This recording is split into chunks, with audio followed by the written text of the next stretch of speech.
L'intervento consiste nell'andare a chiudere delle piccole arterie del ginocchio che vanno a rifornire un tessuto infiammatorio che poi è quello che crea il dolore cronico ai pazienti. Un prezioso lavoro di squadra fa svettare la sanità bellunese nel Triveneto. 6 interventi da febbraio ad oggi sono stati eseguiti in collaborazione fra la radiologia interventistica e l'ortopedia dell'ospedale di Belluno per ridurre il dolore da artrosi alle ginocchia negli anziani.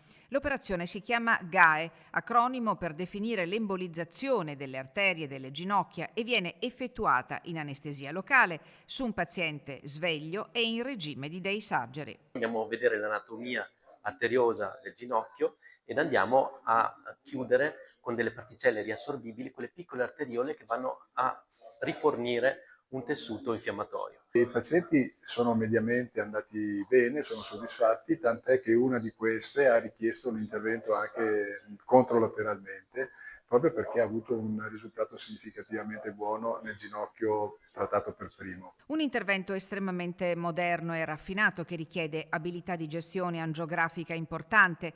I benefici possono durare fino almeno un anno, ma, avverte il primario dell'ortopedia di Belluno, l'intervento non è adatto a tutte le persone. Va valutato clinicamente l'opportunità di fare questo trattamento in modo serio e da uno specialista competente.